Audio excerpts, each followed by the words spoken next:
नमस्कार विद्यार्थी मित्रांनो, अभ्यास मित्र परिवारामध्ये तुम्हा सर्वांचं खूप खूप स्वागत आहे। तर आज आपण 17 ऑगस्ट करंट अफेअर्स या ठिकाणी बघणार आहोत। तर व्हिडिओ जे आहे शेवटपर्यंत बघायचंय। सोबत मित्रांनो, तलाठी भरतीची सिलेक्शन बॅच जर तुम्हाला जॉइन करायची असेल किंवा घटकपूर्व परीक्षेसाठी तर तुम्ही आपल्या अभ्यास मित्राच्या ऍप्लिकेशन वरून ही बॅच जॉइन करू शकता। या व्यतिरिक्त PYQ 360 डिग्री बॅच जी आहे तर त्याची जी ऑफर होती ती आता हळूहळू ऑफर चेंज होते। जसं जसे विद्यार्थी वाढताय प्रत्येक 100 विद्यार्थ्यांमागे त्याची फीज वाढणार आहे। तर त्यामुळे ज्या फीला तुम्हाला दिसते पटकन बॅच घेऊन टाका, कारण की त्याची फी आता वाढत चाललेली आहे। सो सध्या तरी आहेच कमी त्या मानाने फी, तर पटकन एनरोल करायचं आहे इफ यू आर इंटरेस्टेड। त्यानंतर अभ्यास मित्रचं ऍप डाउनलोड करा, टेलिग्राम इंस्टाग्राम पेज जॉइन करा आणि काहीही अडचण येत असेल तर कॉल मेसेज करायला विसरू नका। सो बघा, सुरुवात करूया आजच्या सेशनला। पहिला प्रश्न आहे, 15 ऑगस्ट 2026 रोजी भारत कोणता स्वातंत्र्य दिन साजरा करणार आहे किंवा केलेला आहे? तर भारताने 15 ऑगस्टला एकूण 80वा स्वातंत्र्य दिन जो आहे तो साजरा केलेला आहे। सो जो पहिला होता तो आपल्याला माहितीच आहे, ज्या दिवशी देश स्वतंत्र झाला। तर बघा, तसं जर आपण पाहिलं तर आपल्या देशाला ब्रिटिशांपासून स्वातंत्र्य मिळून किती वर्ष झाले? 79 वर्ष पूर्ण झाले। पण स्वातंत्र्य दिन कितवा आहे? 80वा आहे। सो बेसिकली 15 ऑगस्ट 1947 ला स्वातंत्र्य मिळाले, मग त्यानुसार तो पहिला होता। पुढे बघा, या वर्षीची थीम काय होती? तर 150 वर्ष म्हणजेच काय, 150 years of Vande Mataram and युवा शक्ती फॉर विकसित भारत @ 2047। ठीक आहे। तर ऐतिहासिक बदल जर आपण पाहिलं तर पहिल्यांदाच संपूर्ण राष्ट्रगीत वंदे मातरम लाल किल्ल्याच्या तटबंदीवरून अधिकृतपणे ऑफिशियली गायलं गेलेलं आहे। पुढे जाऊया, स्वातंत्र्य दिनाच्या बाबतीत काही गोष्टी इथे तुम्हाला बघा दिलेल्या आहेत किंवा स्वातंत्र्याविषयी, जसं की ब्रिटिश संसदेच्या कोणत्या कायद्याने भारताला स्वातंत्र्य मिळालं? तर भारतीय स्वातंत्र्य कायदा 1947 नुसार मिळालं। स्वातंत्र्याच्या वेळी कोणते ब्रिटिश पंतप्रधान होते? क्लेमेंट ॲटली होते। तसंच भारताला कोणत्या देशाकडून स्वातंत्र्य मिळालं? युनायटेड किंगडम कडून मिळालं। 15 ऑगस्ट 1947 ला भारताचं स्वातंत्र्य सर्वप्रथम कोणी घोषित केलं? तर लॉर्ड माउंटबॅटन यांनी घोषित केलं, व्हाईसरॉय। आणि शेवटचे व्हाईसरॉय तसंच स्वतंत्र भारताचे पहिले गव्हर्नर जनरल सुद्धा कोण होते? तर लॉर्ड माउंटबॅटनच होते। देन 15 ऑगस्ट 1947 ला मध्यरात्री जवाहरलाल नेहरू नंतर संसदेला संबोधित करणारे पहिले सभापती कोण होते? तर डॉक्टर सर्वपल्ली राधाकृष्णन। आणि स्वातंत्र्य दिनी राष्ट्रध्वज फडकवण्याचा सोहळा कुठे होतो? लाल किल्ल्यावर होतो। कोण फडकवतात? आपल्या देशाचे पंतप्रधान फडकवतात। पुढे जाऊया, ऑगस्ट 2026 मध्ये केंद्रीय क्रीडा मंत्रालयाने कोणत्या क्रीडा संस्थेची मान्यता निलंबित केली आहे? तर बघा, table tennis federation of India जी आहे तर याला सध्या सस्पेंड केलंय। थोडंसं काही मॅनेजमेंट व्यवस्थित न केल्यामुळे, ऍडमिनिस्ट्रेशन मध्ये प्रॉब्लेम असल्यामुळे, त्यांच्या ज्या निवडणुका आहेत त्या फेडरेशनच्या त्या वेळेवर नाही घेतलं, त्या अपयशाबद्दल। सो या सगळ्यांच्या विरुद्ध ही कारवाई करण्यात आली आहे आणि 12 ऑगस्ट 2026 पर्यंत तात्काळ प्रभावाने त्याला सस्पेंड केलेलं होतं। तर table tennis federation of India बद्दल जर बघायचं झालं तर 1926 ला याची स्थापना झाली होती। मेघना अहलावत हे याचे अध्यक्ष आहेत। भारतीय टेबल टेनिस महासंघ जर आपण पाहिलं तर भारतातील टेबल टेनिसची राष्ट्रीय रेग्युलेटरी बॉडी आहे। पुढचा प्रश्न, प्रधानमंत्री गरीब कल्याण अन्न योजनेअंतर्गत programmable central bank digital currency ई-रुपीची पूर्णपणे अंमलबजावणी करणारा भारतातला पहिला केंद्रशासित प्रदेश कोणता ठरला आहे? तर चंदीगड आणि दादरा नगर हवेली या केंद्रशासित प्रदेशांनी भारतामध्ये पहिल्यांदाच काय केलंय? तर जे काही प्रधानमंत्री गरीब कल्याण अन्न योजना आहे त्या अंतर्गत अन्न अनुदानाचा जो काही डायरेक्ट बेनिफिट ट्रान्सफरचा जो प्रोग्राम आहे त्या करण्यायोग्य त्या हस्तांतरणासाठी डिजिटल रुपया ई-रुपी टोकन लागू केलेलं आहे। मग लाभार्थी जे आहेत त्यांना पारंपरिक बँक खाते जे आहेत त्याऐवजी थेट त्यांच्या CBDC डिजिटल वॉलेटमध्ये प्रोग्राम करण्यायोग्य डिजिटल रुपया टोकन मिळणार आहेत। सो ही जी सबसिडी किंवा या अनुदानाची जी रक्कम आहे ती पूर्णपणे विशिष्ट उद्देशासाठी असेल। लाभार्थ्यांना फक्त ती सूचीबद्ध व्यापाऱ्यांकडून गहू आणि तांदूळ यांसारखी अन्नधान्य खरेदी करण्यासाठीच वापरते। नाहीतर असं होत होतं ना की घेत होते पैसे आणि कशासाठी लोक वापरतात, पण आता हे त्यासाठीच योग्य उपयोगी ठरेल. सो या मॉडेलचं मुख्य उद्दिष्ट आहे की सार्वजनिक निधीच्या वितरणामध्ये ट्रान्सपरन्सी आणायची, आर्थिक समावेशनाला प्रोत्साहन द्यायचं आणि अनुदानाचा अपहार किंवा गळती रोखणं हे आहे. नायजेरियामधील लागोस येथे आयोजित कॉमनवेल्थ फेन्सिंग चॅम्पियनशिप 2026 मध्ये कोणत्या देशाने सर्वसाधारण विजेते पदाचा किताब विल्किन्सन स्वॉर्ड ट्रॉफी पटकावला आहे? तर मित्रांनो, भारताने हा किताब पटकावलेला आहे. ऑप्शन नंबर 2 हे करेक्ट उत्तर येईल. सो लागोस मध्ये आयोजित राष्ट्रकुल तलवारबाजी स्पर्धा जी झाली होती 2026 ची, भारताने पहिल्यांदाच सर्वसाधारण विजेतेपद आणि प्रतिष्ठित विल्किन्सन तलवार चषक जिंकलाय. 23 वर्षाखालील आणि वरिष्ठ गटांमध्ये एकूण 35 मेडल्स आपण जिंकले, ज्यामध्ये 13 गोल्ड, 8 सिल्वर आणि 14 ब्रॉन्झ मेडल्स होते.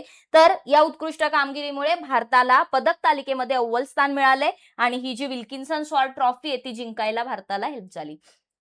ऑगस्ट 2026 मध्ये भारतीय रेल्वेने उत्तर पूर्व रेल्वेच्या कोणत्या विभागाच्या 660 किलोमीटर मार्गावर स्वदेशी कवच 4.0 सिस्टम बसवण्यास मंजुरी दिलेली आहे? तर ऑप्शन नंबर 4 इज्जतनगर डिपार्टमेंट. ठीक आहे. सो भारतीय रेल्वेने काय केलं, उत्तर पूर्व रेल्वे जी आहे त्याचा इज्जतनगर डिपार्टमेंटच्या 660 किलोमीटर मार्गावरती स्वदेशी कवच 4.0 प्रणाली बसवायला मंजुरी दिली. जवळपास 295 रुपये कोटी इतका अंदाजित खर्च आहे आणि यापूर्वी भारतीय रेल्वेने दिल्ली मुंबई आणि दिल्ली हावडा उच्च घनतेच्या कॉरिडॉर सोबत 1452 किलोमीटर मार्गावर कवच आवृत्ती 4.0 जी आहे ती सुरू केलेली होती. सो बेसिकली हे कवच सिस्टम काय, आर्मर सिस्टम काय, तर भारताची स्वदेशी ऑटोमॅटिक ट्रेन प्रोटेक्शन प्रणाली आहे, जी समोरासमोरची टक्कर आणि सिग्नल ओव्हरशूट यांसारखे जे ऍक्सिडेंट्स आहेत ते टाळण्यासाठी मदत करते. ऑगस्ट 2026 मध्ये केंद्रीय गृहमंत्री अमित शाह यांनी गांधीनगर लोकसभा मतदारसंघातील ग्रंथालये एकीकृत करण्यासाठी कोणतं ऍप सुरू केलेलं आहे? तर ग्रामीण ज्ञान सेतू ऍप त्यांनी सुरू केलेला आहे. सो केंद्रीय गृह आणि सहकार मंत्री अमित शाह यांनी गांधीनगर लोकसभेच्या मतदारसंघांमध्ये जे काही ग्रंथालय त्यांना एकत्र करण्यासाठी किंवा एकात्म करण्यासाठी हे ग्रामीण ज्ञान सेतू ऍप सुरू केलं. पद्मश्री SR रंगनाथन यांच्या जयंती दिनी, जो राष्ट्रीय ग्रंथालय दिन म्हणून सेलिब्रेट करतो आपण 12 ऑगस्ट 2026 ला, व्हिडिओ कॉन्फरन्सिंग द्वारे हे ऍप सुरू करण्यात आलेलं आहे.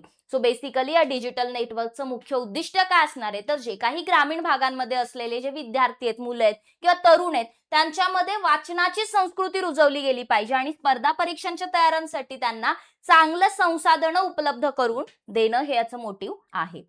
नेक्स्ट क्वेश्चन, केंद्रीय वस्त्रोद्योग मंत्री गिरिराज सिंह यांनी ऑगस्ट 2026 मध्ये इंडियन इन्स्टिट्यूट ऑफ हँडलूम टेक्नॉलॉजीच्या IIHT सूत्र 2026 च्या पहिल्या राष्ट्रीय परिषदेचं उद्घाटन कुठे केलं? तर नवी दिल्लीमध्ये केलं. ऑप्शन नंबर 3 हे करेक्ट उत्तर येईल. सो त्यांनी नवी दिल्लीमध्ये याचं उद्घाटन केलं. याचं आयोजन वस्त्रोद्योग मंत्रालय जे आहे त्याच्या विकास आयुक्त हातमाग कार्यालयाद्वारे केलं जातं. थीम होती 2026 ची IIHTC viewing the future of the Indian handloom sector, educate, innovate and transform. भारतीय हातमाग तंत्रज्ञान संस्था जे आहेत त्यांना तांत्रिक शिक्षण, संशोधन, नवोपक्रम आणि उद्योग सहकार्यासाठी उत्कृष्ट केंद्र म्हणून पुनर्स्थापित करणं हे याचं उद्दिष्ट आहे. ऑगस्ट 2026 मध्ये महासागर आणि ध्रुवीय विज्ञान आणि तंत्रज्ञानवरील 8व्या ब्रिक्स कार्यगटाची 3 दिवसीय बैठक कुठे आयोजित करण्यात आली होती? तर मित्रांनो, या प्रश्नाचा करेक्ट आन्सर आहे Goa. Option number 2.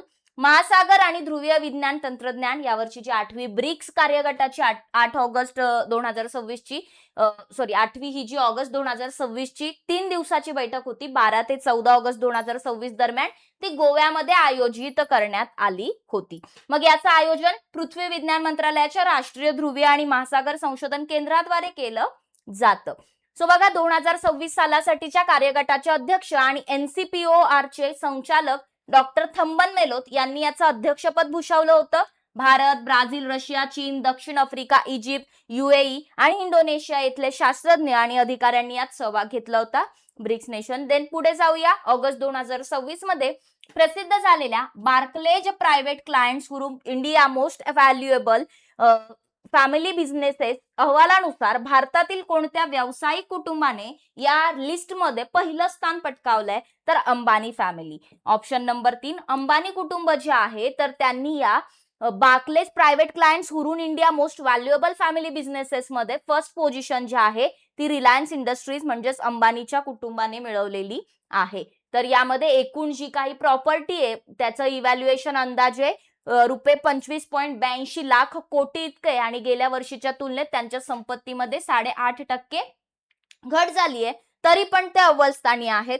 So first Ambani कुटुंब आहे, रिलायन्स इंडस्ट्रीज, देन आदित्य बिर्ला समूह आहे, कुमार मंगलम बिर्ला यांचं कुटुंब आणि तिसरे जिंदाल कुटुंब, JSW चे स्टील जे आहे तर त्याची फॅमिली. नेक्स्ट, ऑगस्ट 2026 मध्ये ब्रिटिश पंतप्रधान अँडी बर्नहॅम यांचे विशेष तज्ञ सल्लागार म्हणून भारतीय वंशाच्या कोणत्या व्यक्तीची नियुक्ती करण्यात आली आहे? तर याचं करेक्ट आन्सर आहे गौतम रंगराजन यांची नियुक्ती करण्यात आलेली आहे. सो युरोपमधली ब्रिटन आपल्याला माहितीये कंट्री, लंडन राजधानी, अँडी बर्नहॅम पंतप्रधान आहेत, पाऊंड स्टर्लिंग हे त्यांचं चलन आहे. तर त्यांनी भारतीय वंशाचे रणनीतिकार आणि मध्यम कार्यकारी गौतम रंगराजन जे आहेत त्यांची रचना आणि प्रक्रिया या विषयावर तज्ञ सल्लागार म्हणून नियुक्ती केलेली आहे. केंद्रीय गृह आणि सहकार मंत्री अमित शाह यांनी ऑगस्ट 2026 मध्ये national urban cooperative finance and development कॉर्पोरेशनच्या नवीन कॅम्पसचं उद्घाटन आणि सहकार नवक्रांती कार्यक्रमाचा शुभारंभ कुठे केलेला आहे? तर ऑप्शन नंबर 3 मुंबई या ठिकाणी केलेला आहे. सो बघा, केंद्रीय गृह आणि सहकार मंत्री अमित शाह जे आहेत त्यांनी मुंबईमध्ये महाराष्ट्रामध्ये national urban cooperative finance and development corporation याच्या नवीन कार्यालयाच्या संकुलाचं शारदा सदन फोर्टचं उद्घाटन केलं आणि सहकार नवक्रांती कार्यक्रमाचा शुभारंभ केलेला आहे. सो याचं मुख्य उद्दिष्ट शहरी सहकारी बँकांना आधुनिक तंत्रज्ञानाने सुसज्ज करणं आणि त्यांची सायबर सुरक्षा मजबूत करणं तसंच बँकिंग क्षेत्राचं डिजिटलायझेशन करणं हे आहे. नेक्स्ट, फाळणीचा भीषण स्मृती दिन 2026 कधी साजरा करण्यात आला? सो फाळणी झाली होती 14 ऑगस्ट, म्हणून ऑप्शन नंबर 1 हे करेक्ट उत्तर आहे. दरवर्षी 14 ऑगस्टला जी भारत पाकिस्तान फाळणी झाली होती तर त्याचा भीषण स्मृती दिन साजरा केला जातो. सो यावेळी पंतप्रधान जर आपण पाहिलं तर 2021 साली पंतप्रधान नरेंद्र मोदी यांनी दरवर्षी 14 ऑगस्टला आपण काय करणार तर स्मृती दिन म्हणून सेलिब्रेट करणार याची घोषणा केली आणि 1947 मध्ये भारताच्या फाळणी दरम्यान ज्यांनी काही व्यक्तींनी प्राण गमावले होते आणि असह्य दुःख विस्थापनाला सामोरे गेलेले जे कुटुंब होते त्या फाळणीच्या दरम्यान तर त्यांच्या स्मृतीला हा दिवस समर्पित आहे.